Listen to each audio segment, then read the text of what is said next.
Hello दोस्तों, नमस्कार।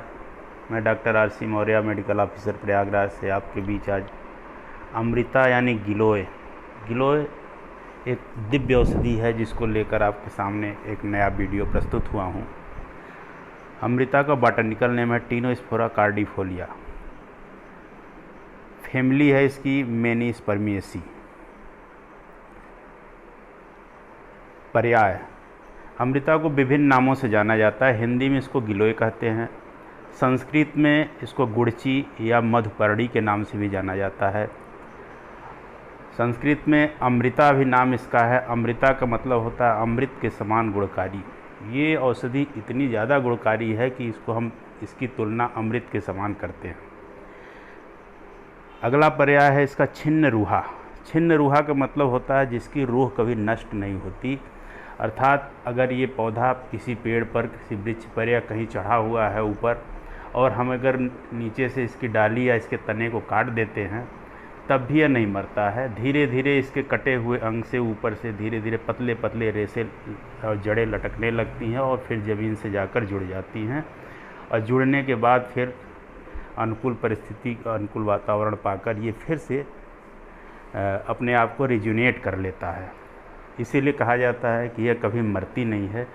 और इसी तरह यह शरीर में भी बीमारियों को कभी होने नहीं देती है, बीमारियों को दूर भगाती है।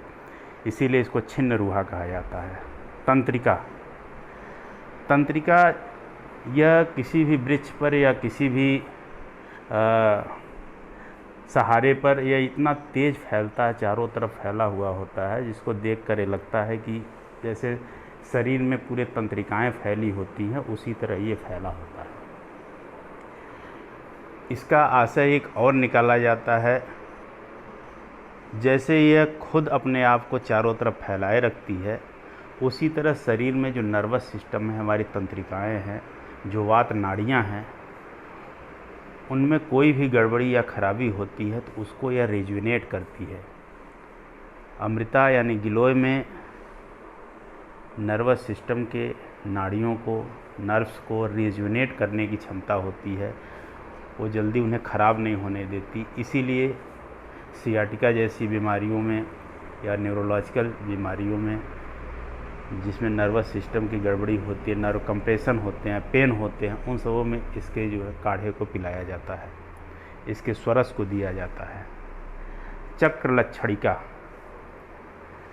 इसके अगर तने को ट्रांसफर सेक्शन किया जाए, काटा जाए, तो काट कर आप देखेंगे कि इसके जो कटे हुए पार्ट में जैसे चक्र या स्पोक्स, तीलियां होती हैं, जैसे हमारे तिरंगे झंडे में तीलियां बीच में होती हैं, उसी तरह इसमें तीलियां बनी होती हैं, चक्र बना होता है। इसीलिए इसका नाम चक्रलक्षणिका रखा गया है। फंक्शन, इसके कार्य, यह शरीर पर किस प्रकार से कार्य करता है। अमृता गिलोय बहुत ही पॉपुलर आयुर्वेदिक मेडिसिन है, जिसका उपयोग एलर्जिकल राइनाइटिस यानी बार बार अगर सर्दी जुकाम हो रहा है, किसी वजह से एलर्जी हो रही है, तो उसमें बहुत अच्छा लाभकारी होता है, क्योंकि यह इम्यूनोमॉड्यूलेटर होता है, शरीर की प्रतिरोधक क्षमता को बढ़ाता है और एलर्जिकल रिएक्शंस को रोकता है। डायबिटीज़ यानी मधुमेह में प्राचीन काल से इसका उपयोग किया जाता है। मधुमेह के रोगियों में और उसके होने वाले कॉम्प्लिकेशन में बहुत सारे जो उपद्रव होते हैं डायबिटिक पेशेंट में, उसमें काफ़ी लाभकारी है। हाई कोलेस्ट्रॉल यानी जिनका कोलेस्ट्रॉल बहुत ज़्यादा बढ़ने लगता है या कोलेस्ट्रॉल को कम करता है, और इस वजह से शरीर में जो हाइपरटेंशन, एथेरोस्क्लेरोसिस यानी कि जो रक्त की नलियों में कोलेस्ट्रॉल जमा होने के कारण उसमें इसकी इलास्टिसिटी कम होने लगती है, उसमें नैरोइंग आने लगती है, सिकुड़ने लगती हैं, उसका ल्यूमेन कम होने लगता है, उसको होने से बचाता है और रक्त के प्रवाह को ठीक रखता है, ताकि हार्ट अटैक की संभावना कम हो जाती है। स्टमक अपसेट, पेप्टिक अल्सर, अगर इसका ठीक ढंग से सेवन किया जाए तो पित्त शामक होता है। जो हाइपर एसिडिटी होती है स्टमक में हमारे, जिसकी वजह से इसकी स्टमक की म्यूकोसा डैमेज होने लगती है, घाव होने लगते हैं, उसमें अल्सर होने लगते हैं, उससे यह बचाता है, क्योंकि यह अच्छा पित्त शामक होता है।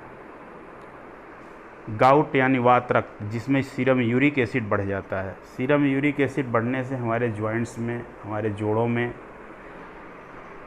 सोडियम यूरेट क्रिस्टल डिपॉजिट होने लगते हैं और उसमें इन्फ्लेमेशन और पेन होने लगता है, दर्द होने लगता है। ऐसी अवस्था में गिलोय का काढ़ा बहुत ही फ़ायदेमंद है, या गिलोय स्वरस का नियमित सेवन करना चाहिए। कम से कम 6 महीने से 1 साल तक सेवन करना चाहिए, ताकि दोबारा रिकरेंस ना हो और ये बीमारी पूरी तरह से समाप्त हो जाए। हेपेटाइटिस, लीवर में जो सूजन आ जाती है, लीवर में इन्फ्लेमेशन होता है, लीवर सेल्स इन्फ्लेम्ड हो जाते हैं, उसको हेपेटाइटिस कहते हैं। हेपेटाइटिस में एंटीवायरल प्रकृति इसकी होने के कारण, एंटीवायरल एक्शन होने के कारण या लीवर में और इसके रोगों में काफ़ी लाभप्रद होता है। क्रोनिक फीवर, बहुत पुराना बुखार अगर हो जाए, जैसे टाइफाइड फीवर के बाद जो कॉम्प्लिकेशन हो जाते हैं, या बहुत ऐसे फीवर है जिसमें सारी दवाइयाँ करने के बाद भी बुखार पूरी तरह ख़त्म नहीं होता, ऐसी कंडीशन में गिलोय का स्वरस या गिलोय का काढ़ा या इसके प्रिपरेशंस को यूज करने में काफ़ी लाभ होता है। इम्यूनोमॉड्यूलेटर, यह प्रतिरोधक क्षमता वर्धक है, शरीर की प्रतिरोधक क्षमता को बढ़ाता है। इसी वजह से आजकल ये बहुत ही चर्चित औषधि है, जबकि इसका प्रयोग प्राचीन काल से चला आ रहा है।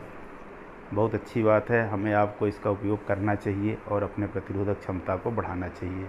गोनोरिया, सिफिलिस जैसे जो सेक्सुअल डिसऑर्डर्स हैं, सेक्स संबंधित रोग हैं, जिसे सेक्सुअली ट्रांसमिटेड डिजीज़ भी कहते हैं, इन रोगों में भी यह औषधि काफ़ी लाभकारी है।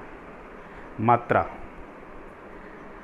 इसकी लेने की जो व्यवस्था है उसमें स्वरस के रूप में, काढ़े के रूप में, चूर्ण के रूप में, या इसका सत्व निकाला जाता है उसके रूप में ले सकते हैं। अगर हम स्वरस के रूप में लेना चाहते हैं तो 50 से 100 ml स्वरस इसका सुबह और शाम सेवन करना चाहिए। स्वरस निकालने की व्यवस्था ये है कि इसकी लगभग 1.5 फीट या 1 फीट या 1.5 फीट लगभग जो है डाली या तने को लेकर इमाम दस्ते में खूब अच्छे से कूच लें। कूचने के बाद या सिलबट्टे व पीसने के बाद 1 कटोरे पानी में खूब अच्छे से मसल लें। मसलने के बाद उस पानी को छान लें और वह पानी को पी जाए। इसी तरह सुबह और इसी तरह शाम सेवन करें। यह सबसे ज़्यादा प्रभावी होता है, क्योंकि ताज़ा स्वरस या ताज़ा अर्क इसका ज़्यादा फ़ायदेमंद है। क्वाथ, अगर आपको ताज़ी नहीं मिल पाती है तो आप काढ़े के रूप में सेवन कर सकते हैं। 2 गिलास पानी में लगभग 50 ग्राम गुड़ची का चूर्ण या इसका सूखा हुआ पार्ट जो आपको उपलब्ध हो सके उसको उबालें। उबलते उबलते जब 1/4 यानी आधा गिलास रह जाए तो छान लें और छान कर गुनगुना रहने पर पिएं। इसका पाउडर बनाकर रख लें। सुबह शाम 3 से 6 ग्राम आप सेवन कर सकते हैं। गिलोय का सत्व एक अच्छा प्रिपरेशन है। यह इसके कांड को सत्व निकालने की विधि से प्रोसेस किया जाता है और उसमें आटे या मैदे जैसा सफ़ेद सफ़ेद सत्व निकलता है, जो मार्केट में आसानी से मिल जाता है। आप गिलोय के सत्व को 500 मिलीग्राम से 1000 मिलीग्राम सुबह और शाम इसका सेवन कर सकते हैं। आयुर्वेदिक औषधियाँ, मार्केट में कुछ आयुर्वेदिक प्रिपरेशंस उपलब्ध हैं जो संसमनी बटी के नाम से, अमृतारिष्ट के नाम से और सत गिलोय के नाम से उपलब्ध है। संसमनी बटी 2 गोली सुबह शाम, अमृतारिष्ट 4 चम्मच सुबह शाम बराबर पानी में मिलाकर भोजन के बाद, और सत गिलोय 500 मिलीग्राम सुबह शाम इसका सेवन करें। आपको लाभ होगा। आप सब इसका उपयोग करें, स्वस्थ रहें, अपने प्रतिरोधक क्षमता को बढ़ाएं। इन्हीं शुभकामनाओं के साथ धन्यवाद।